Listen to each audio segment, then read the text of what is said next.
Hello বন্ধুগণ, আমি সাধনা নতুন আরও একটা ঝাঁকানাকা রেসিপিতে তোমাদের সবাইকে স্বাগত জানাই। আজকে আমি তোমাদের সাথে শেয়ার করছি নিরামিষ সয়াবিনের একটা দুর্দান্ত স্বাদের রেসিপি। সয়াবিনের এই রেসিপিটা থাকলে মাছ মাংস কোনো কিছুর প্রয়োজন হবে না, শুধু এটা দিয়েই সবটুকু ভাত নিমেষেই খাওয়া হয়ে যাবে। তো রেসিপিটি প্রথম থেকে শেষ পর্যন্ত দেখার জন্য তোমাদের কাছে অনুরোধ রইল। তো চলো দেখে নেওয়া যাক আজকের রেসিপি। সয়াবিনের এই দুর্দান্ত স্বাদের রেসিপিটি বানাতে প্রথমে গ্যাসের ফ্লেমটা অন করে দিয়ে একটা কড়াইতে বেশ অনেকটা পরিমাণে জল দিয়ে দিলাম। আর এখানে আমি নিয়েছি 15 টাকা দামের এক প্যাকেট সয়াবিন। সয়াবিনের পরিমাণটা তোমরা আরও বাড়িয়ে অথবা কমিয়েও নিতে পারো, তাতে কোনো সমস্যা নেই। সমস্ত সয়াবিনটাকে আমি এই গরম জলের মধ্যে দিয়ে খুব সুন্দর করে একদম ঘোটানাটা করে এইভাবে একটু মিশিয়ে নেব। খুব ভালো করে মেশানো হয়ে গেলে তারপরে ধামা চাপা দিতে হবে, মানে ঢাকনাটা বন্ধ করে গ্যাসের ফ্লেমটা মিডিয়াম টু লোতে রেখে সয়াবিনটাকে কিছু সময় ধরে একটু সেদ্ধ করে নেব। সয়াবিনটা ওইদিকে সেদ্ধ হতে থাক, ততক্ষণে আমি একটা মশলা রেডি করে নেব। মশলাটা তৈরি করার জন্য প্রথমে একটা ছোট্ট মিক্সিং জার নিয়েছি, তার মধ্যে আমি একটা মিডিয়াম সাইজের টমেটোকে ছোট ছোট করে কেটে দিয়ে দিলাম, সাথে 1 ইঞ্চির থেকে একটু কম আদাকে ছোট ছোট করে কেটে দিয়ে দিলাম, সাথে দিয়ে দিলাম 2টো কাঁচা পাকা লঙ্কা। এখানে আমি কাঁচা পাকা লঙ্কা দিয়েছি, তোমরা চাইলে কিন্তু শুকনো লঙ্কাও দিতে পারো, তাতে কোনো সমস্যা নেই। আর এই সয়াবিনের গ্রেভিটা যাতে একটু গাঢ় হয় আর খুব সুন্দর টেস্ট হয়, তার জন্য এর মধ্যে আমি 2 চামচ দিয়ে দিচ্ছি চারমগজ।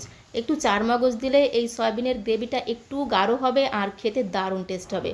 তারপরে পরিমাণ মতো জল দিয়ে মিক্সিং জারের ঢাকনাটা বন্ধ করে একদম মিহি করে বেটে নিতে হবে। তো দেখো, খুব সুন্দর একটা মিহি পেস্ট আমি তৈরি করে নিয়েছি। এখন এই মশলাটাকে আমি একটা বোলের মধ্যে ঢেলে নেব।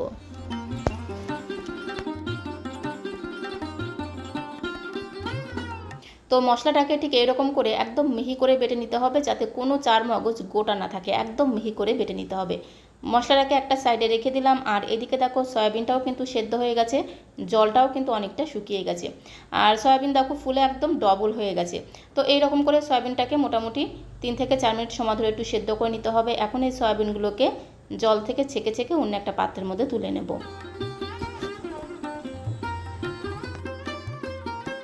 তো বন্ধুগণ, সয়াবিন তো অনেক রকমভাবে খেয়েছো, বাট এই পদ্ধতিতে সয়াবিন রান্না করলে বাড়ির ছোট থেকে বড় সবাই একদম চেয়ে চেয়ে খাবে। সয়াবিনগুলোকে একটা বোলের মধ্যে তুলে নিয়েছি, তারপরে সয়াবিনের মধ্যে একটু ঠান্ডা জল দিয়ে বেশ কিছু সময় এভাবে রেখে দেবো। এতে সয়াবিনগুলো বেশ অনেকটা ঠান্ডা হয়ে যাবে। সয়াবিনগুলো যখন পুরোপুরি ঠান্ডা হয়ে যাবে, তারপরে জল থেকে এইভাবে চেপে চেপে জলটাকে নিংড়ে নিতে হবে। তারপরে সয়াবিনগুলোকে সরাসরি আমি মিক্সিং জারের মধ্যে দিয়ে দেবো, কারণ সয়াবিনগুলোকে একটু বেটে নিতে হবে। তো আমি মিক্সিং জারের মধ্যে দিয়ে সয়াবিনগুলোকে পেস্ট করে নেব। আর মিক্সিং জারে দেওয়ার আগে অবশ্যই কিন্তু সয়াবিনটাকে খুব ভালো করে ঠান্ডা করে তারপরে মিক্সিং জারের মধ্যে দিয়ে দিতে হবে। আর জলটাকে এইভাবে খুব ভালো করে চেপে চেপে বের করে তারপরে সয়াবিনগুলোকে দেখো মিক্সিং জারের মধ্যে দিয়ে দিলাম। এর মধ্যে আমি কোনো রকম জল দেব না, যতটা সম্ভব সয়াবিনটাকে একটু শুকনো শুকনো করে বেটে নিতে হবে। এখন আমি এর মধ্যে 1/2 ইঞ্চি মতো দিয়ে দিলাম আদা কুচি, আর 2টো কাঁচা লঙ্কা দিয়ে দিচ্ছি। তারপরে আমি এর মধ্যে কিছু গুঁড়ো মশলা অ্যাড করে দেব। দিয়ে দিলাম হলুদের গুঁড়ো, আর খুব সুন্দর একটা রঙের জন্য দিয়ে দিলাম সামান্য পরিমাণে একটু কাশ্মীরি লাল লঙ্কার গুঁড়ো। স্বাদের ব্যালেন্সের জন্য সামান্য পরিমাণে একটু চিনি দিলাম, একটু চিনি দিলে খেতে দারুণ লাগবে। আর আমি এর মধ্যে বড় চামচে 3 চামচ দিয়ে দেবো বেসন।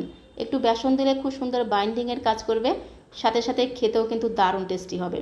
তো মোটামুটি বড় চামচে 3 চামচ বেসন দিয়ে দিলাম, আর আমি এর মধ্যে দিলাম একটু শাহি গরম মশলার গুঁড়ো। একটু গরম মশলার গুঁড়ো দিলে স্বাদ আর গন্ধ দ্বিগুণ বেড়ে যাবে। আর সবশেষে 1 মুঠো দিয়ে দিলাম ফ্রেশ ধনেপাতা। একটু ধনেপাতা দিলে সয়াবিনের যে একটা গন্ধ, সেই গন্ধটা কিন্তু আর থাকবে না, খুব সুন্দর একটা ধনেপাতার ঘ্রাণ পাওয়া যাবে। যতটা সম্ভব সয়াবিনটাকে ঠিক এইরকম করে একটু শুকনো শুকনো করে পেস্ট করে নিতে হবে। এই সয়াবিনটাকে পেস্ট করার সময় যদি মনে হয় যে একটু জল দিতে লাগবে, তাহলে সামান্য পরিমাণে একটু জল দিয়ে সয়াবিনটাকে যতটা সম্ভব শুকনো শুকনো করে পেস্ট করে নিতে হবে। তো এখন আমি এর মধ্যে দিয়ে দিলাম স্বাদ মতো লবণ, আর 2 চামচ দিয়ে দেবো চালের গুঁড়ো। যেহেতু মিশ্রণটা একটু নরম হয়ে গেছে, তাই আমি এর মধ্যে 2 চামচ চালের গুঁড়ো দিয়ে দিলাম। হাতের কাছে যদি চালের গুঁড়ো না থাকে, সেক্ষেত্রে এর মধ্যে বেসনও দিতে পারো, খেতে দারুণ লাগবে। তো এখন এই চালের গুঁড়ো লবণটাকে দিয়ে আবারও খুব ভালো করে সয়াবিনের সাথে মিশিয়ে নিতে হবে। তো দেখো, ঠিক এইরকম একটা টাইট মিশ্রণ আমাদের তৈরি করতে হবে, খুব বেশি যেন নরম না হয়ে যায়। মিশ্রণটাকে এমনভাবে মাখতে হবে যাতে হাতের মধ্যে এইভাবে খুব সহজে দলা পাকিয়ে নেওয়া যায়। ঠিক এই রকম করে মেখে নিতে হবে। যে প্লেটের মধ্যে আমি রাখবো, সে প্লেটের মধ্যে একটু সাদা তেল এইভাবে লাগিয়ে নিতে হবে। তো দেখো, এইভাবে খুব ভালো করে প্লেটের গায়ে একটু সাদা তেল লাগিয়ে নিলাম, তারপরে হাতের মধ্যে একটু তেল লাগিয়ে নিলাম। এবারে অল্প অল্প করে মিশ্রণ হাতের মধ্যে নিয়ে প্রথমে এবার একটু দলা পাকিয়ে নেব। 2 হাতের তালুতে রেখে একটু গোল করে নিতে হবে। তারপরে এভাবে একটু ঝাঁকানাকা করে হালকা করে প্রেস করে একটু চ্যাপটা করে নেব, তাহলে দেখতে ভালো লাগবে। ঠিক একই রকমভাবে আরও একটা আমি বানিয়ে নিচ্ছি। এইভাবে অল্প অল্প করে সয়াবিনের মিশ্রণ হাতের মধ্যে নিয়ে প্রথমে একটু দলা পাকিয়ে নিতে হবে।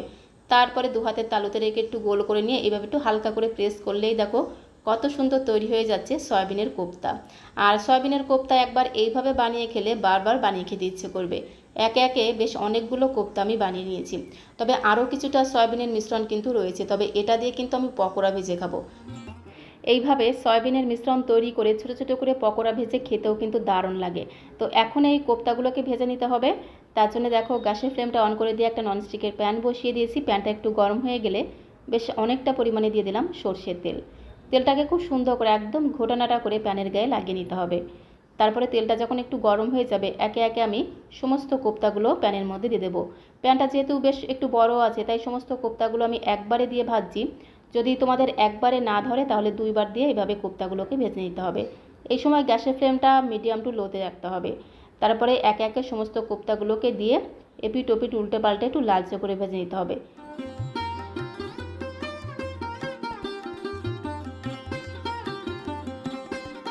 কোপ্তার একটা পিঠ যখন ভাজা হয়ে যাবে তখন বাকি পিঠগুলোকে উল্টে পাল্টে এইভাবে একটু ধীরে ধীরে কোপ্তাগুলোকে ভেজে নিতে হবে।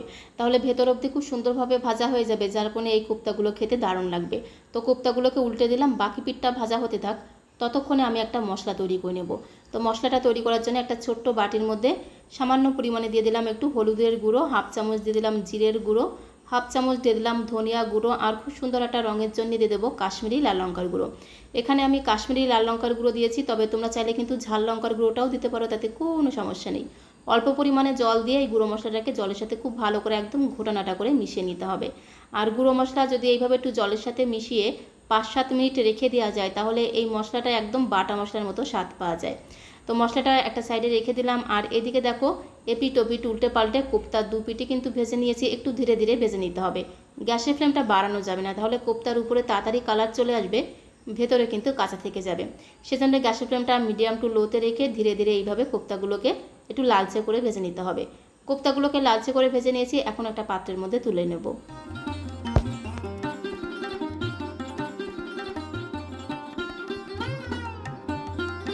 সমস্ত সয়াবিনের কোপ্তাগুলোকে একদম লাল লাল করে ভেজে একটা প্লেটের মধ্যে তুলে নিয়েছি। আর এই সয়াবিনের কোপ্তাগুলো এইভাবেও কিন্তু টমেটো সসের সাথে খেতে দারুণ লাগে। এখন রান্নাটা করে নিতে হবে। তার জন্য গ্যাসের ফ্লেমটা অন করে দিয়ে একটা কড়াই বসিয়ে দিলাম। কড়াইটা গরম হয়ে গেলে 2 থেকে আড়াই চামচের মতো দিয়ে দিলাম সর্ষের তেল।